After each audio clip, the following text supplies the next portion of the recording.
And we're live. I'm talking to Kevin Stark of the Toy and Action Figure Museum in Pauls Valley, Oklahoma.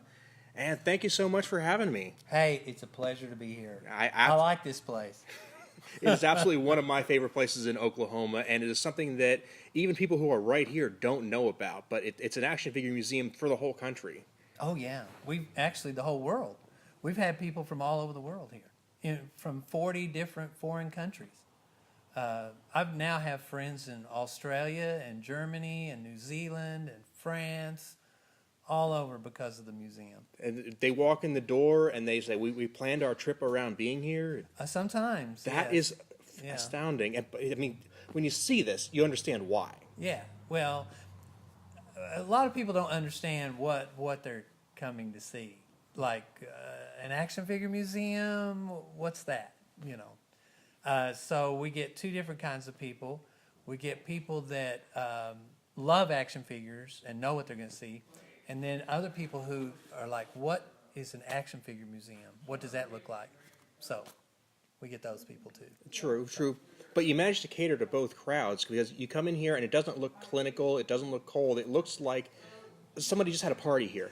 Yeah, you know, it started with my collection, okay? And 90% of what you see in there is from my private collection. Mm-hmm. But I've been to other toy museums and things like that. And it's always about that one guy, what that one guy collected, whether it was Star Wars or whatever. And I try to bring in things that I'm not necessarily interested in at all, but I feel like the public would like to see. Mm-hmm. So there's a section on Barbie, you know, which if it wasn't for Barbie, we wouldn't have action figures. And then we've had things on My Little Pony and, you know, other things like that. I had a really, really happy moment when I came in when I saw that M.A.S.K display because that's something that people in my generation remember, but it probably wasn't anybody's top favorite, right? But it hits you right in that happy spot. Right. Yeah, and see, that's the thing. We try to hit a lot of different areas, and I personally didn't know anything about M.A.S.K, okay? But one of the board members loved it as a kid, and so he collected some stuff, and I actually had some stuff. I just didn't know what it was. And so we built a display about it, and a lot of people have been real happy with it. Now, you've got some G.I. Joe stuff. Yeah, and actually we have way more than what we have out. The 3 3/4 Real American Hero Joes, we have got a ton of that stuff. We've got 2 complete USS Flaggs, the aircraft carrier. My Lord, you could practically take a nap on that thing. Yeah, that thing's like 6 feet long, you know, whatever. It's huge. And we had a big display of that stuff for a couple of years. But we trade stuff out, you know, so that if you come to see the museum again, you get to see something different, something new. So, you know. There was a point at which somebody at Hasbro sat down and actually declared, because they have the M.A.S.K license now, that M.A.S.K was a subdivision of G.I. Joe. Oh, really? I want to have that job. Yeah, I mean, if that's all you do that day and you get paid for it, that's the gig to have. Yeah. Well, you know, I've had a pretty good job in action figures too. So, True enough. You know, designing toys has always been fun. So, you know. So, the USS Flagg, how do you store that? Well, it comes apart, so we store it in pieces. Okay. You know, we've just taken it all apart. There's a whole section of our attic that is devoted to just G.I. Joe stuff. So we have a lot of the vehicles, the play sets. We've got the space shuttle, you know, all that stuff in one section of our attic. And then we also have a lot of the 12-inch tall stuff. So, the bedroom collector diorama is probably my favorite because every time I come in, I see something different there. Yeah, well, I'm adding to it every week. So, you know, and it's funny because the museum's been open for 13 years, and to go back and look at old photos of when we first opened, and that bedroom diorama was not near as full as it is now. And there are thousands of toys in there now, so, you know. I noticed today the Incredible Crash Dummies action figure there, which is this little pink card in the middle of the sea of unrelated cards. And that was another favorite of mine when I was a kid. Oh, yeah, I've got I think I was the only one. I kept the entire line afloat probably. But oh, yeah? Yeah. Well, we have a lot of that stuff too. We just haven't put it out yet. So we have 7,000 square feet, and we could fill a 30,000 square foot facility. We have another building just full of toys, a whole building. Oh my Lord! So you're looking at just part of our collection. So it's like the warehouse from the end of Raiders of the Lost Ark. Yeah, it's kind of like that. And I'm going through it and putting everything in order so that when I do want to do a display, I know immediately where to go. Used to, I had it in 3 or 4 different buildings, and I just finally put everything together in one building. And now we just periodically go through and, straighten everything up, clean it up, put it in tubs, mark it, and store it. So we just are always doing that. So, and then the building also is a good place for us to clean toys, fix toys. We get some donations that are just like trash bags full of stuff. And the people think it's junk, but really it's a lot of times it's the bits and pieces we need to fill out other things. So we welcome all donations. So we'll even come get it. So maybe if somebody wants to send some through the mail, they could do that too, because the podcast is going to go global. Yeah, if they want to send it through the mail, we're at 111 South Chickasaw Street, Pauls Valley, Oklahoma, 73075. So, we've gotten donations, through the mail. So The one part of the museum that never seems to change is the giant Batman exhibit. Batman just is the quintessential action figure, probably. Yeah, Batman just has a lot of stuff, okay? And since 1966, he has had tons of collectibles, tons of toys, action figures, play sets, vehicles, you name it, he's got it. So, he's one of my favorites. So It's hard not to like Batman. Yeah. It really, how can you not like Batman? yeah, it's like even if you don't like this kind of stuff, you kind of dig Batman every once in a while. He's one of those characters that you can change his look dramatically, and it still works. I mean, think of all of the different versions of Batman, and they all still work. Now, I don't think you can do that with Superman. No. Superman is super iconic. Mm-hmm. His costume needs to be the Christopher Reeve costume.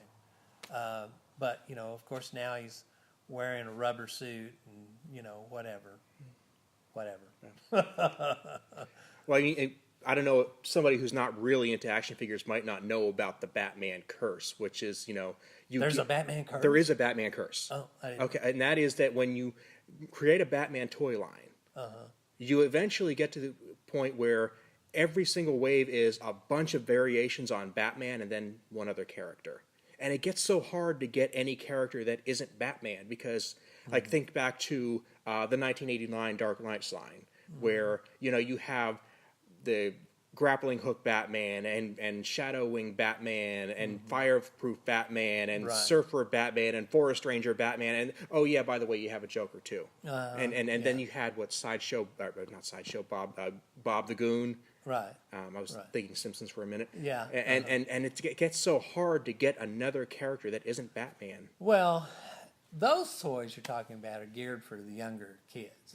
And they don't want villains, they want Batman, and they want all these different variations of Batman, or so toy companies think. There's always that one figure they put out that's like the basic Batman. That's the one I'm always looking for. I want the one that looks like Batman. But then, you get all those other variations. But, the fact that they did that is what started Todd McFarlane on doing Viking Spawn and, all these different versions of Spawn. As a joke, he did that, and then it became a thing. And now lots of people seem to do that, so who knows? They may have started a trend. Let's hope so. Well, we always say we had a display for a while that had the different versions of Batman. It had Batman in the animated series, Batman from the movies, Batman from the TV series, and then the who knows what they were thinking Batman, And so we kind of make fun of the fact that there's all these different, day glow Batman. You're just like, really? Would Batman ever wear that? So. Yeah. The Legends of the Dark Knight line from the late 90s was kind of that in quintessential, because, there were some that they were action figures that you'd wanted them to make forever, and it was like their excuse to finally make that. Right. And then there was like Pirate Batman, where... Egyptian Batman. I was about to say and there Egyptian. was a Viking Batman. There was the Archer Batman. He looked like Robin Hood. Yeah, there were all kinds. Yeah, it was a future Batman. That one was actually kind of cool. The one where he was like fencing Batman or something, and his arm was permanently put in that position. Yeah, it's like you could twirl it around. Yeah, it's like, well, that figure will never look natural in any pose but that one. Right. Which, sculpt becomes an issue too, and yeah, that kind of gets down to another thing people don't think of, is that there becomes a combination of art and engineering with action figures, because people who are into them want them to look good and function well, and you can never really get the right combination of both. Well, it's hard, because making toys is just like making movies. All along the line, there's all these people that want to put their mark on it. There are all these people that have an opinion or whatever about, what should go into that toy. And so you're trying to please, a lot of times, executives that really have no business putting their thoughts in it. They're just people at a toy company. They're like, lawyers or accountants. And you're just like, really? Why do you get to put your 2 cents worth? Yeah, that. So. A lot of people, like, just to go back to Batman for a second, people will say Joel Schumacher ruined the 4th Batman movie, and I'm like, I think Kenner did, actually. You think what? I think Kenner did. Oh, yeah, well, maybe, yeah. Personally, I think he ruined the 3rd one and 4th one. I'll take that. I kind of like the 3rd one for what it was, but I think the 4th one was all about, let's sell a lot of Happy Meals. Let's sell a lot of action figures. Yeah, well... come on, Star Wars, I think, is just as guilty of that. Oh, yeah. Episode 1 was all action figures. Right. Well, and there's the requisite cute characters for the little kids. There's, the robots. We have to do the robots. And then there's, the good guys and bad guys, whatever. And lots of vehicles. And, so, I'm all about the toys, so... the more the merrier for me. I may not collect them all, but, I like to have the opportunity. So it's somebody who really, really likes toys, and you still buy them to this very day. Do you lament the loss of really good play sets? Seems like that's something we don't get as much as we used to. Yeah. I think the thing that upsets me the most is the cost. You can't go buy a decent action figure these days hardly for less than $20. That's very true. And a lot of times $21 to $25. And I remember KB Toys where they would have 3 for $10. Then they'd do a sale 2 for $5. So for $10 I got 4 action figures. Well, I love that. But nowadays, it really seems to be more geared for the collector market, and they just think, oh, well, collectors will spend anything. They'll pay anything for this. But it's distressing to me, because it is. I can't get all the figures I want and still kind of maintain some kind of budget. I can't tell you how many times I've saw something like that, and I thought, that is really cool. It is not $20 cool. It is certainly not $50 cool if it comes to that. And so I think they're chasing away a lot more collectors than they might be getting that way. Yeah, I think so. But I started buying action figures because the comics got so expensive. Yeah. Comics became like $3 a piece. Now they're $4 a piece. And when I started buying comics, they were 15, 20 cents. I can't see the increase has really meant, been warranted that much. But for back then, when I started collecting action figures, for another $1, I could have an action figure, instead of a comic book. And so I kind of quit collecting comics and started collecting action figures and toys. And now I'm thinking, well, what's the next step? Because I can't, afford all these. Well, I can afford all these, but I don't want to afford all these. It's taking the fun out of it sometimes when you have to sit there and think, can I afford this? Yeah. So. I mean, originally, if you were into comic books, it was because it was a cheap hobby. Yeah. They were cheap. They were just, I don't say disposable. You wanted to follow the story. You wanted to follow the characters. I mean, to me, the thing that ruined comic books are two things. The price and the fact, all the big events, okay? In that, if you want to read this storyline, you've got to buy Green Arrow number 25, you got to buy Batman number 6, you got to buy Superman number what. It's like I can't keep up, It's like I wanted to read that story when it first started, but now it's like I'm not going to buy all these different comics just to keep reading this one story, So I just wait till they all come out in a graphic novel and buy that. That's the way to do it. Especially, in the days before the internet was big, if you didn't have a good comic store who could get those comics for you, you were, going to the Piggly Wiggly and trying to see what they had that week. If they ordered that comic, which they might not have. Yeah, when I was a kid, comics came out on Tuesdays and Thursdays in the local drugstores.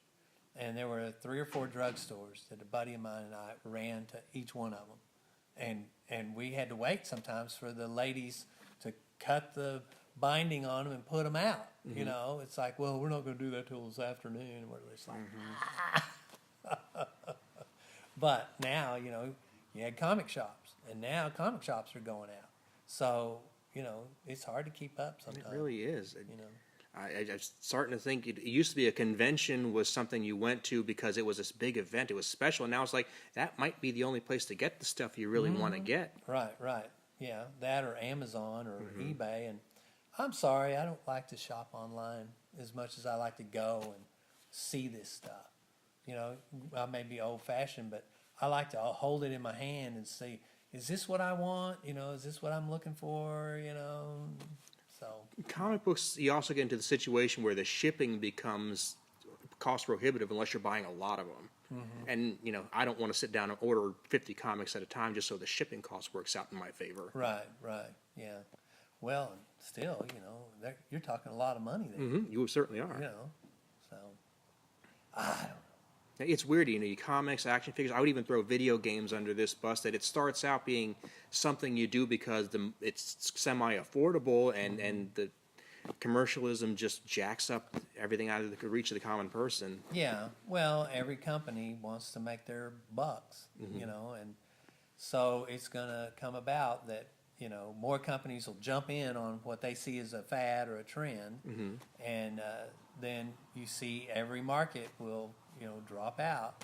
It's like, there are too many comics with embossed silver covers and all this crap in the 90s, and the bottom fell out of the comics market. And then there was the trading cards, and everybody and their dog were making trading cards, and then nobody wanted them anymore because there were too many of them, so maybe action figures went the same way, and now it's just collectors buying them. So, yeah. Because in the 90s there were a lot of action figures. And, when I go shopping at a convention, I tend to see not only the same lines, but sometimes the same figures for those lines, no matter what vendor, where I am. They're still mint in the package because that particular figure was just a misstep. Right. Well, or a lot of the 90s Star Wars stuff, I get this in the museum all the time, people saved it and kept it all in the package. And they even boxed it up or put it in tubs or whatever. And they said, in 20 years, I'm going to make millions of dollars off of this. And they'll bring them in wanting me to buy them for, thousands of dollars. And I said, I'll give you $2 a piece for them. I'm sorry, but we sell those in the gift shop, I mean, everyone and their dog has collected those things. So they're not really worth that much. I mean, there are a few pieces. But I remember Slave Leia going for $100, and now I can buy her for $2 or $3, So come on. How often does somebody come in with something that's graded that they want an extra high dollar for? Well, they don't even have to be graded. I had, after Michael Jackson died, a lady, I was telling somebody this the other day, a lady came in the museum with a Michael Jackson doll, and it didn't have even all of its accessories. And she wanted to sell it for enough money to remodel her kitchen. I laughed. I said, I'll give you $3 for it. You know, I said, I got 2 or 3 right over there, you know. So, you know, people, when you have shows, TV shows like Antiques Roadshow, the Toy Collector Guy, and all that kind of stuff, they make it seem like every toy and action figure is worth tons of money. And that's not the case, you know. I'll go to flea markets and stuff, and you got people selling He-Man figures for $20 a piece that, you know, are broken or don't have any accessories, and I'm like, it's not worth that. What do you think you're doing here? You know, it's just, you know, that those kind of shows make the market worse. You know, because every mom and pop thinks they have, you know, a wealth of toys at their disposal, and they don't. You know, it's just junk. You know, so to speak. And you know, you also have the things like the BuzzFeeds and the Yahoo of the world where they'll put out some article that gets picked up on Facebook and Twitter that's you know, this toy from your youth is worth $1,000, and number one, it's probably not from your youth because I guarantee you didn't have that. It's some prototype that they made 3 of that, and yes, the missile firing Bubba Fett. You know, I mean, come on. Look, I don't collect for the monetary value. Okay, I don't collect for the investment. I collect because I love it. I collect because I have fun with it. All right, I don't sell stuff to make money. I rarely ever sell stuff, but I've had people, you know, collectors come in and they'll be saying how there's this they want or that they want, and sometimes I've got 2 or 3 or 4 of them, you know, and a lot of times I'll just give them one, you know. So it's like, look, it's just sitting in a box. I said, I'd rather have somebody enjoying it than it sitting in this box, you know. So I'll just give it away sometimes, you know. I mean, I've sold a few things, but I don't collect to sell and make money. That's just not my style. I don't like that. well, as you've already pointed out, I mean, the bubble in which you can actually sell something for a profit is usually very, very small. Right. And these things they're mass-produced in giant numbers.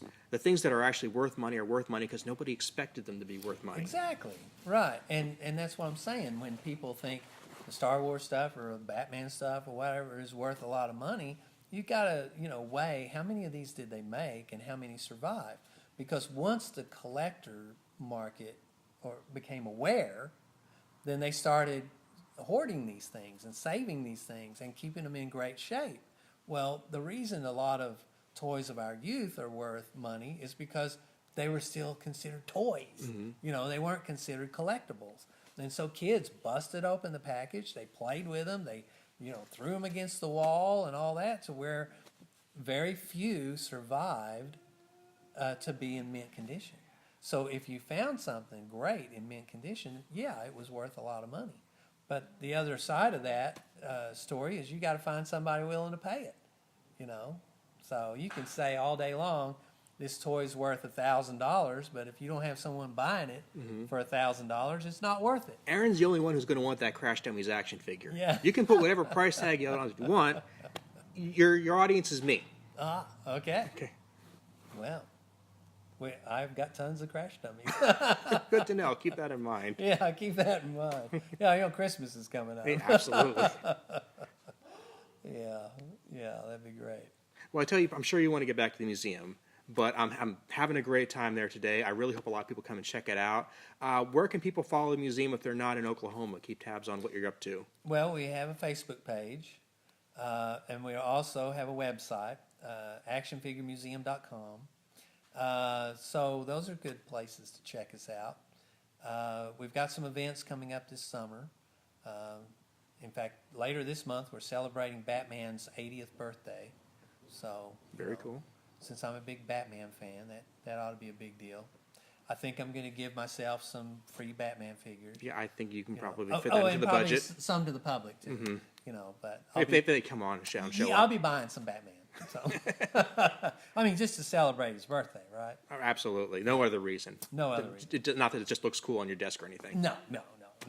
And then, maybe we'll have a birthday cake, stuff like that for him, Very cool. Very cool. I'm also big on cake.